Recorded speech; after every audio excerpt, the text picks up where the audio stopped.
Sarah, and today we're going to be making crystal names. So the first thing you want to do is grab all your ingredients, and I'll put a list of all the ingredients right here for you to grab them.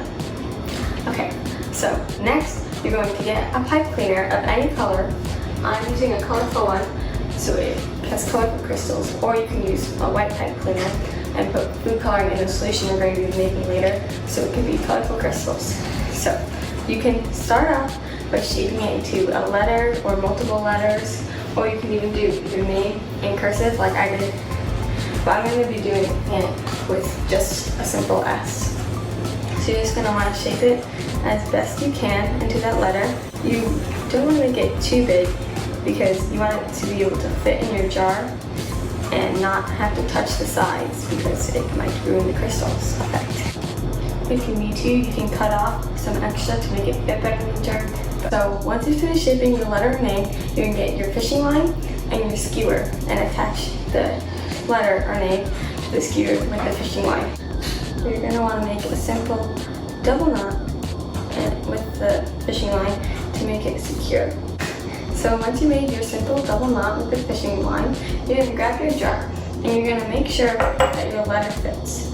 You might want to do this before you tie the fishing line just in case it doesn't fit, but you might want to modify it so it fits in the jar without touching the sides. Once you know your letter will fit in the jar without touching any sides, you're going to place it there and you're going to take your skewer and you're going to put it on top.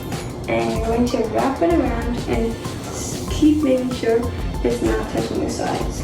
Wrap it around the skewer a few times, you know, a place to tie it in at. And once you have that, you're going to make a loop, but you're not going to tighten the loop yet. You're going to wait till it's in the jar to make sure it's the right size. So now that you know it's the right size, you're just going to tighten the knot and make that a double knot or even triple knot to make sure it doesn't slip off. So now that you have your letter secured to your skewer with fishing line, you're going to put that aside and get out a measuring cup. So you're going to fill your jar to about almost the top, but not all the way to the top, the amount of water that you want to be in there, and make sure it covers the top of the letter so you get crystals all over the letter. So I filled mine about to here, the brim, and I'm going to pour that water into my measuring cup to the 1 cup mark, or as much as I can measure.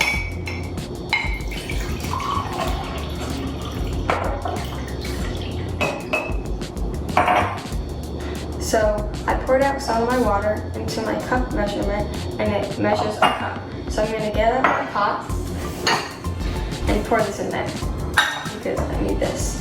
And once I poured it into my pot, I'm going to take the rest and measure how much water that is.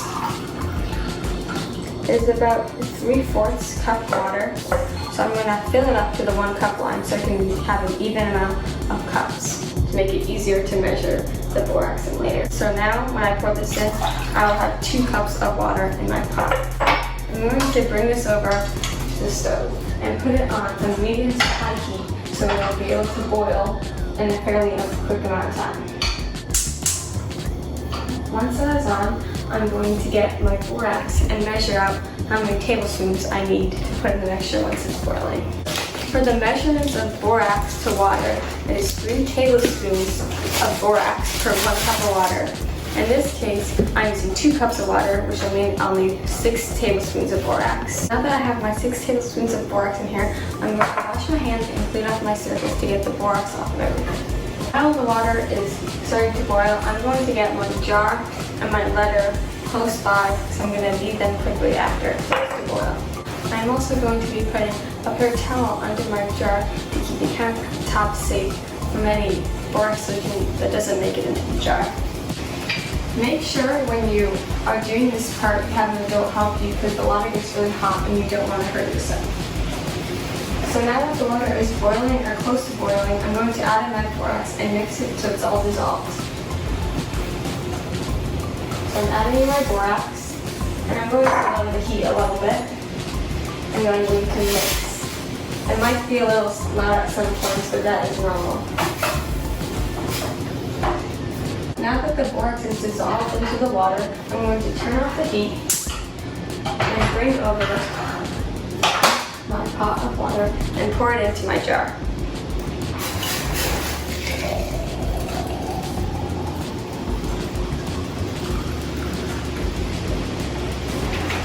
Once you poured your borax solution into the jar, you're going to place your letter and once again make sure it's not touching any of the sides. If I have some extra solution after I put my letter in, I can add it to make sure the whole letter is covered up.